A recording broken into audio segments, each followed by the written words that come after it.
የዩኒቨርሲቲ ተማሪዎች ብርሃኑ ነጋ ባወጣው አዲስ መመሪያ እየተቃወሙ ይገኛል። እናም ዳውን ብርሃኑ ነጋ ሲሉም ተሰምተዋል። ኤርትራ ባለፉት 6 ዓመታት ውስጥ በትናንሽ ጀልባዎች ከፍተኛ ስደት ከተመዘገበባቸው ሀገራት መካከል አንዷ ሆነች። በህንድ የማዋለጃ ሆስፒታል ላይ በተፈጸመ የሳይበር ጥቃት የበርካታ ሴቶች ቪዲዮዎች ተሰረቀ። አድማጭ ተመልካቾቻችን ይህንን ቪዲዮ ላይክ እንዲሁም ሰብስክራይብ በማድረግ ቪዲዮ ስንለቅ እንዲደርሳቸው የደውል ምልክቷን በመጫን የፈጣን ዜና ቤተሰብ መሆን ትችላላችሁ። ስለዚህም ወደ ዜናው እንገባለን። መልካሙን እየተመኘን ወደ ዜና ኤርትራ ባለፉት 6 ዓመታት ውስጥ በትናንሽ ጀልባዎች ከፍተኛ ስደት ከተመዘገበባቸው ሀገራት ውስጥ አንዷ ሆነች። ኢሚግሬሽን ኦብዘርቫቶሪ ከፈረንጆች 2018 እስከ 2024 በትናንሽ ጀልባዎች ከፍተኛ ስደት የተመዘገበባቸውን ሀገራት ይፋ ያደረገ ሲሆን 6 ሀገራት ማለትም ኢራን፣ አፍጋኒስታን፣ ኢራቅ፣ አሊባን፣ ሶሪያ፣ ኤርትራ ላለፉት 6 ዓመታት ዜጎቿ በትናንሽ ጀልባዎች ሀገራቸውን ለቀው በመሰደድ 70% ያህሉ ይይዛሉ ሲባል ተሰማ። በ6 ኢራን 17%፣ አፍጋኒስታን 15%፣ ኢራቅ 12%፣ አልባኒያ 10%፣ ሶሪያ 9%፣ ኤርትራ 8%ን ይይዛሉ። ለዚህም ስደት መነሻ በሀገር ውስጥ ከፍተኛ ግጭት፣ ከባድ የሰብአዊ መብት ጥሰቶች፣ ወታደራዊና አምባገነናዊ አገዛዝና ገደብ የለሽ ወታደራዊ አፈሳን እንደ ምክንያት አስቀምጧል። ኤርትራ ከባድ ጭቆና፣ ጦርነት ሳይሆን በዓለም ላይ ካሉት እጅግ ጨካኝ ስርዓቶች አንዱ ወሰን የሌለው ወታደራዊ ግዳጅ፣ የዘፈቀደ እስር፣ ማሰቃየት፣ ነፃ ፕሬስ አለመኖር፣ የዕድሜ ልክ ወታደራዊ አገልግሎት ለስደት ዋነኛ መንስኤዎች እንደሆኑ በሪፖርት መጠቀሱንም አዩዘ ሀበሻ ገለጸ።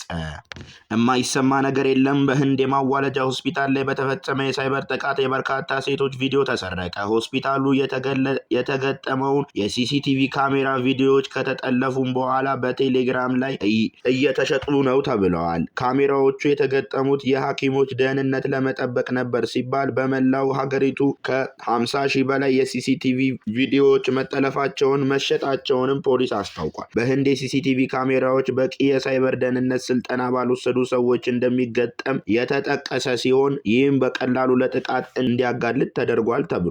ህንድ የሳይበር ደህንነት ለማጠናከር በርካታ ስራዎችን ብትሰራም የጥቃቱ መጠን መጨመር እንጂ መቀነስ አልታየም ተብሏል።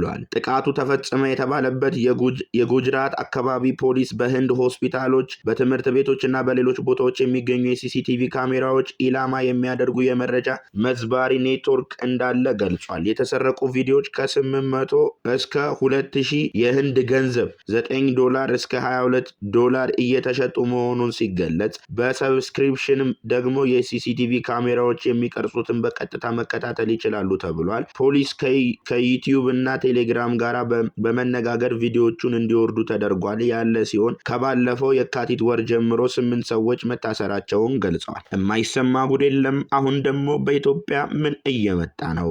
የተማሪዎች ተቃውሞ።